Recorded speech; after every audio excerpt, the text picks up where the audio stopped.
नमस्कार श्रोताओं, एक्नो में आप सभी का स्वागत है। आज मैं आपको लेखांकन में जो सबसे पहला प्रलेख रखते हैं, जिसे हम मूल प्रलेख कहते हैं, इंग्लिश में इसे सोर्स डॉक्यूमेंट के नाम से जाना जाता है, उसके बारे में बताऊंगी कि ये क्या होता है और ये कितने प्रकार का होता है। आधारभूत प्रलेख है जो अकाउंट्स में सबसे पहले बनाया जाता है, रखा जाता है। तो चलिए इसके बारे में जानते हैं। हम जानते हैं कि व्यवसाय में बहुत सारे अनेक लेन देन होते हैं और व्यावसायिक पुस्तकों में इन लेन देनों का रिकॉर्ड रखने के लिए और इनको प्रमाणित करने के लिए, इनकी सत्यता को प्रमाणित करने के लिए हमें मूल प्रलेखों की आवश्यकता होती है, जो इनको प्रमाणित करते हैं कि ये वाला लेन देन व्यवसाय में संपन्न हुआ है। ये प्रलेख कौन से होते हैं? जैसे बीजक, कैश मेमो, नामपत्र, जमा पत्र। इन्हें इंग्लिश में कैश मेमो, बीजक को इनवॉइस और नाम पत्र को डेबिट नोट, जमा पत्र को क्रेडिट नोट के नाम से जाना जाता है। ये प्रमाणक को तैयार करने में मदद करते हैं, यानी जो हम वाउचर बनाते हैं व्यवसाय में, उसको बनाने में ये मूल प्रलेख मदद करते हैं।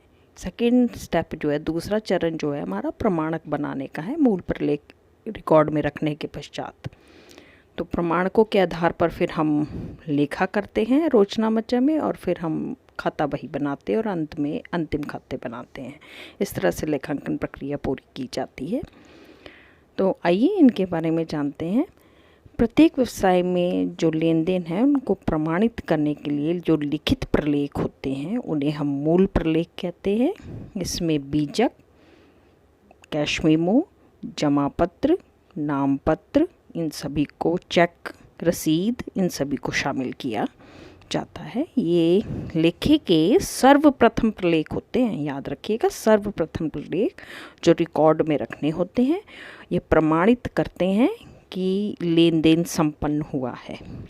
मूल प्रलेख के आधार पर ही रोचनामचे में लेखा किया जाता है। सत्यता का ये लिखित प्रमाण होते हैं और कर निर्धारण और अंकेक्षण में भी सहायक होते हैं। यदि विवाद हो जाए तो यह प्रलेख कानूनी प्रमाण के रूप में प्रस्तुत किए जा सकते हैं। अब देखते हैं ये कितने प्रकार के होते हैं। सबसे पहला कैश मेमो, ये नकद व्यवहार की संपन्नता को दर्शाता है। ये विक्रेता द्वारा क्रेता को दिया जाता है। कैश मेमो काट कर क्रेता को लेन देन के होने का प्रमाण के तौर पर दिया जाता है। इसे हम कैश मेमो कहते हैं। इसे रोकड़ मेमो या नकद मेमो भी कहा जाता है। इसमें माल की मात्रा, दर और कीमत का वर्णन होता है। दूसरा है बीजक। जब हम उधार लेन देन करते हैं तो उधार लेन देन में जिस प्रलेख का प्रयोग किया जाता है उसे हम बीजक कहते हैं। जब विक्रेता उधार माल बेचता है और वह विक्रय बीजक बनाकर ग्राहक को देता है, उसमें उसकी मात्रा, माल की कीमत, ग्राहक का नाम, ये सब का वर्णन किया जाता है। उसकी एक प्रतिलिपि तो अपने पास रख लेता है और दूसरी प्रतिलिपि ग्राहक को दे देता है। एक प्रतिलिपि उसकी पुस्तक में लेखा करने हेतु विक्रेता अपने पास रखता है। तो याद रखिए, विक्रेता द्वारा क्रेता को उधार माल बेचने के संदर्भ में बीजक बनाकर दिया जाता है। जब उधार माल बेचा जाता है तो बेचने वाला बीजक बनाकर देता है, और जब उधार माल खरीदा जाता है तो खरीदने पर बिल प्राप्त होता है। ये ध्यान में रखिएगा।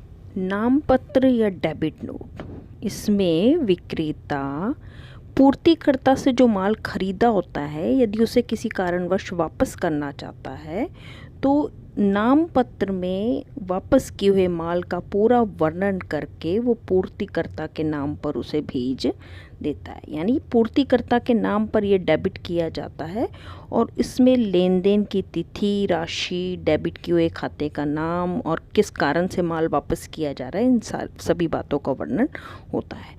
तो विक्रेता द्वारा माल को वापस करने पर पूर्तिकर्ता के नाम पर ये प्रलेख तैयार किया जाता है, जिसे हम नाम पत्र कहते हैं। इसकी एक प्रतिलिपि वो अपनी पुस्तक में काउंटरफॉइल के रूप में रख लेता है और दूसरी वो पूर्तिकर्ता को भेज देता है। इसी तरह से जमा पत्र है।